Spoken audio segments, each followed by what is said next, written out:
Hello everyone, welcome to the lecture number 1 of Engineering Mechanics. Today's contents are introduction and dimension and units used in mechanics. So let's start with the introduction. Mechanics is a branch of the physical sciences that is concerned with the state of rest or motion of bodies subjected to the action of forces. So in engineering mechanics, we are going to talk about the action of forces on a body or an object and its motion due to that forces. The study of mechanics is essential for the design and analysis of many types of structural members, mechanical components, electrical devices, etc. encountered in engineering. Mechanics is of many types. Basically, we categorize mechanics into three parts: mechanics of rigid bodies, mechanics of deformable bodies, and mechanics of fluids. Mechanics of rigid bodies. In this branch of mechanics, we deals with the action of forces acting on a body which is rigid, means the body which do not deform under the action of forces. In mechanics of deformable bodies, we are dealing with the bodies which are deformable, which can deform under the action of forces. And in mechanics of fluids, we are dealing with the action of forces acting on fluids such as gases and liquids. Mechanics of rigid bodies is further classified into two parts, that is statistics and dynamics. Dynamics is again divided into two parts, kinematics and kinetics. Mechanics of fluids is divided into two parts, mechanics of incompressible fluids and mechanics of compressible fluids. In engineering mechanics, we are only interested in the study of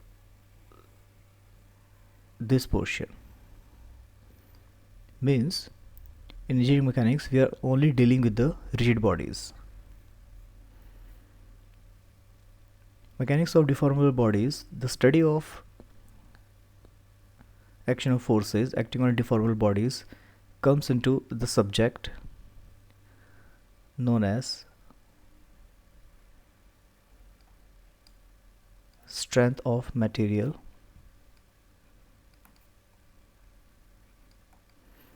and mechanics of fluids comes under the subject of fluid mechanics.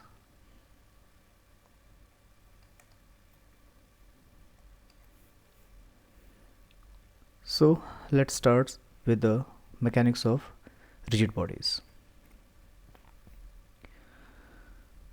Mechanics of rigid bodies, which is also known as engineering mechanics. It is the study of forces that act on bodies, which are rigid obviously, and the resultant motion that those bodies experience. Engineering mechanics subject involves the application of the principles of mechanics to solve real-time engineering problems. So in this branch of mechanics, we are only dealing with the rigid bodies. Rigid bodies are those bodies which do not deform under the action of forces.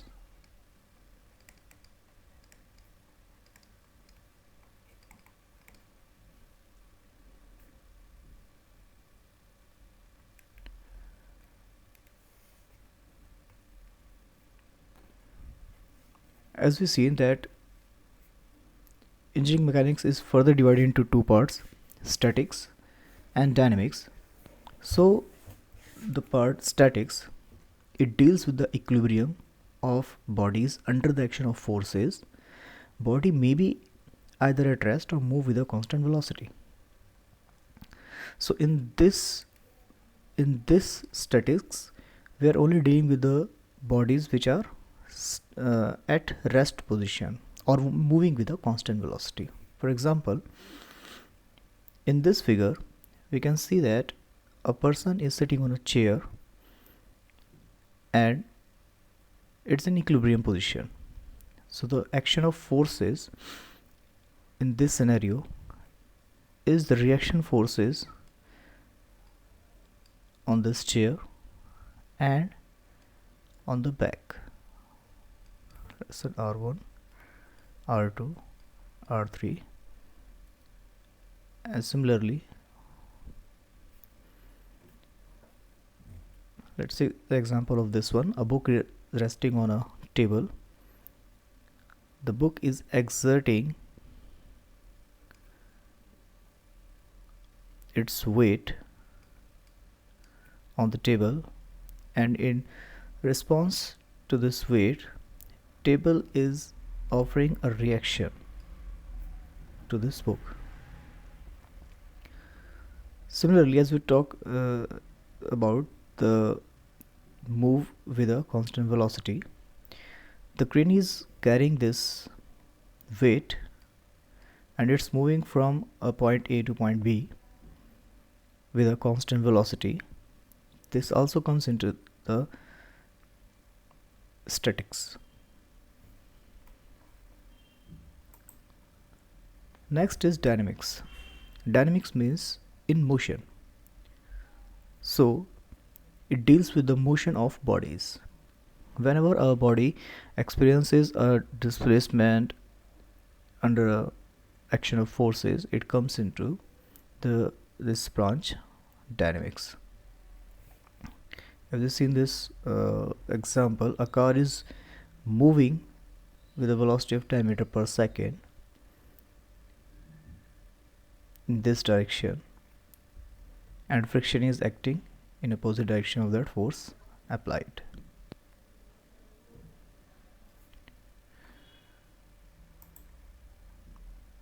Dynamics further divided into two parts, kinematics and kinetics. Kinematics, it is the study of the motion of bodies without consideration of the cause of the motion. Kinematics deals with the space-time relationship of the motion of a body. So basically, in kinematics, we are dealing with the body which are in motion and the forces acting on that body during its motion. We can't consider the forces which causes that motion. Some examples of kinetic concepts are displacement, velocity, and acceleration. These quantities are only related with the motion of the body, irrespective of the forces which causes these motion. On the other hand, kinetics, it is a branch of mechanics which deals with the study of the motion of bodies by considering the cause of motion. In this type of dynamics, we are interested to consider the cause of the motion. Examples of kinetic concepts are torque, gravity. So these are the forces which are actually responsible for the motion of the given body.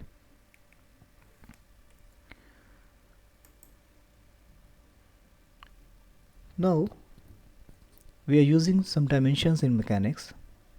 The first one is length. Needed to locate position of a point in space and describe size of the physical system.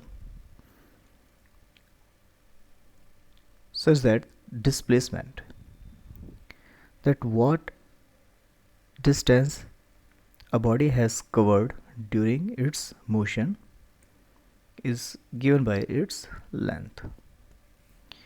Time, measure of succession of events, basic quantity in dynamics. Mass, quantity of matter in a body, measures of inertia of a body, its resistance to change in velocity.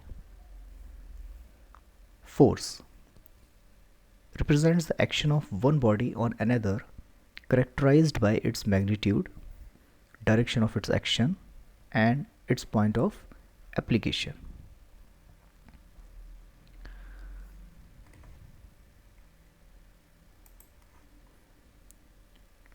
Now, units in mechanics, as we see, there are four quantity which we are going to use in engineering mechanics: length, mass, time, and force. Length, mass, and time, these are the basic unit or basic quantity, and the force is the derived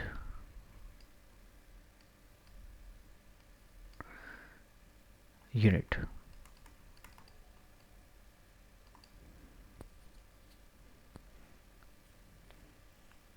As we know that force is equal to mass into acceleration.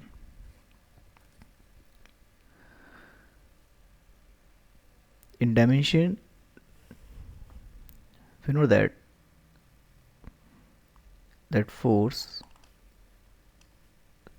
is mlt minus 2 mass, and this is the dimension quantity of acceleration.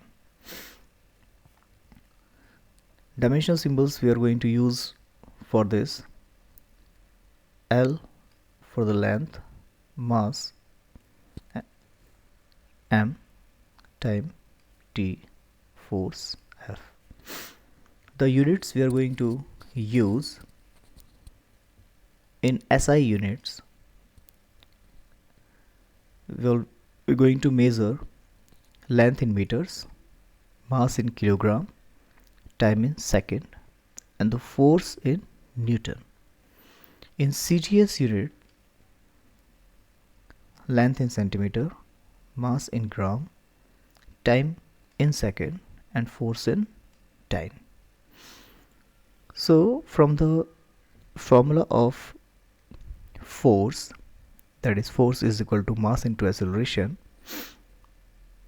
force is expressed in Newton, which is equal to kilogram meter per second square. So from this given formula, 1 Newton is the force required to give a mass of 1 kg and acceleration of 1 meter per second square. The next thing we are dealing in engineering mechanics is the units prefixes. For example, we have a force of 50 kilonewton, which means we have a force of 50 into 10 raised to power 3 Newton, or let us say 50 giganewton or 50 mega Newton. So these all are the prefixes we are going to use in engineering mechanics. Basically, these prefixes are the multipliers to the units. So 10 raised to power 9 is known as giga, and the symbol which we are used to represent 10 raised to power 9 is capital G. Similarly, 10 raised to power 6 is mega, and the symbol is capital M. 10 raised to power 3 is kilo, and the symbol is small k. 10 raised to power minus 3 is milli, small m. 10 raised to power minus 6 is micro, symbol is micro or mu. 10 raised to power 9 is nano, and the symbol is used is N. So in our further study of engineering mechanics, when we are going to uh, solve various numericals, we have to deal with these unit prefixes.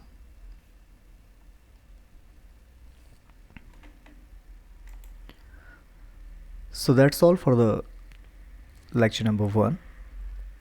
Hope you enjoyed the lecture. Happy learning.